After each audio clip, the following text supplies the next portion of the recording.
Hei, olen Terhi Rantaojala ja toivotan sinut tervetulleeksi Nokia Vision TV-ohjelman pariin.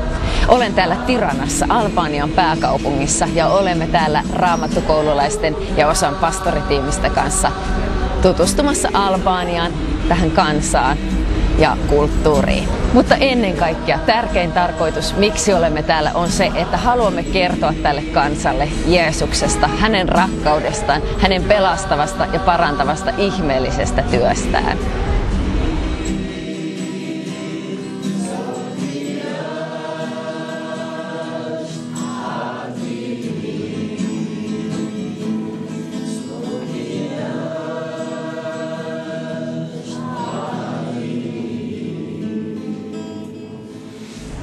Takaneni näkyvät Dajiti-vuoret ihan Tiranan keskustan lähellä. Liikennettä on myös paljon.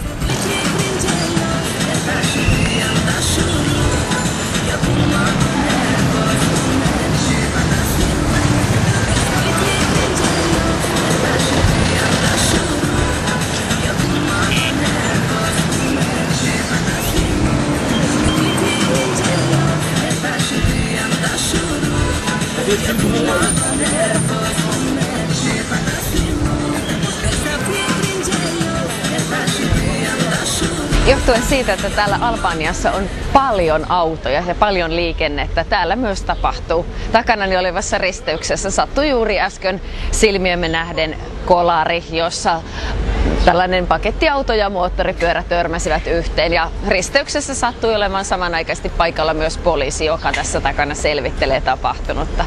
Täällä tapahtuu nopeasti asioita.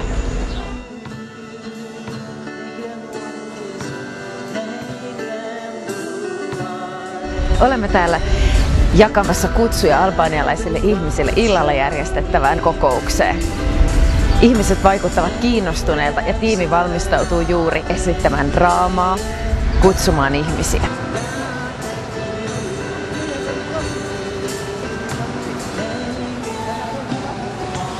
We mocked him and shouted, "We don't need you, leave us alone."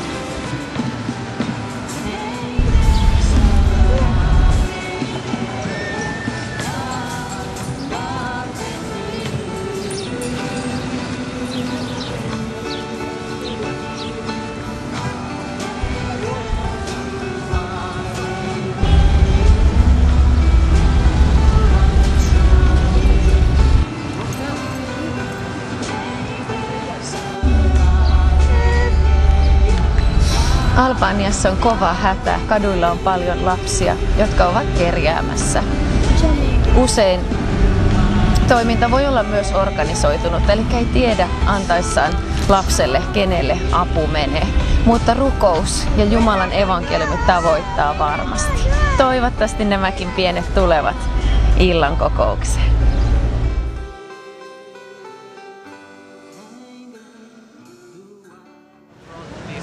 Lord, and let us share blessing to them. Hallelujah.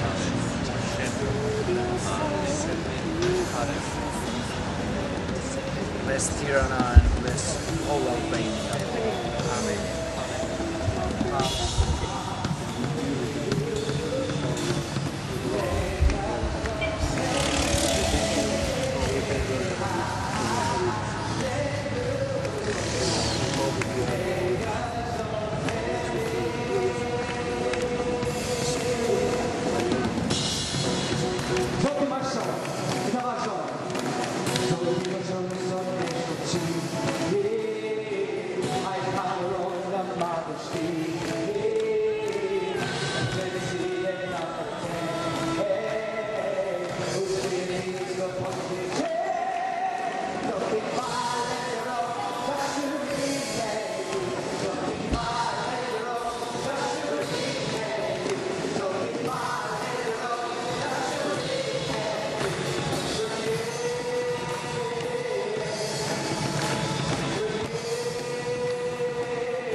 Dhe në përmjet këtij mendimi, God started to show his kingdom. Perëndia filloi që të tregonte mbretërinë e tij. And we can do the same. Dhe ne mund të bëjmë të njëjtën gjë. We can devote ourselves to God. Ne mund të përkushtojmë jetët tona, vetët tona tek Perëndia. And then his presence in order. Why are they here? Pse ata janë këtu? Why they are having their testimony here? Pse ata kanë dalë dhe kanë dëshmuar? Why is he looking his Bible all the time? Pse ai shikon gjithmonë Biblën? Don't give my soul some place to tea. Hey, I found on the marble sheet. Hey, perplexed and overcame. Hey, who's the shoulder had kind of fallen down. And then I asked, who is that voice? Who is that voice? Hey Jesus, we have given you everything. What can we receive? Lots of questions. Lift up your hands. I will pray for you. Okay, come on.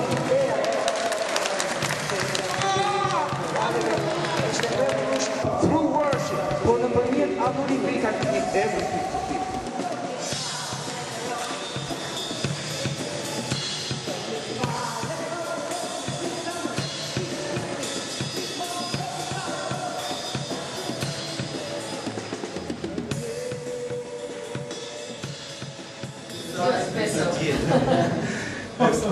Yes, but even though I'm in India or in Africa or somewhere, every time I want to be there because I feel that there is something special. I can't be away. Speaking in tongues, be interactive with the Lord makes us eager. We want to be there where we can talk with Him. We want to be there where we can interact with Him. We want to be where other people are who feel the same thing. Feel the same passion. And that is the way also the gift of prophecy comes out. Once I was in our meeting. The worship band was playing.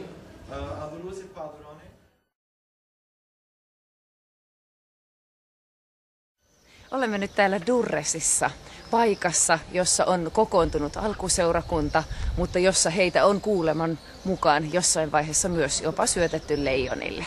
Kiinnostuneena menemme katsomaan tuonne alas, mitä sieltä löytyy. This country and it has come already, and we ask you, Lord, that you are cover all the people and you are stop these things to happen.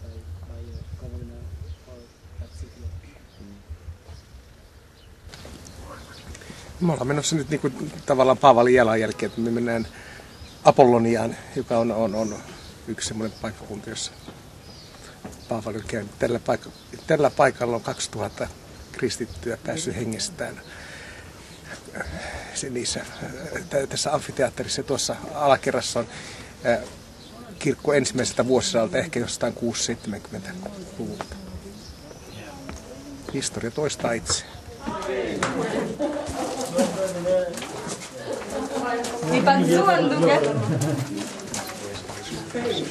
Mutta täällä oli kyllä ihan siis... He read and understand that every word he knows.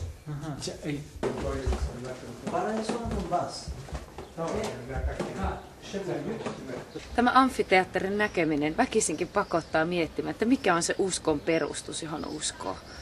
Olisiko itse valmis kestämään vainoa ja jopa kohtaamaan kuoleman oman uskonsa tähden?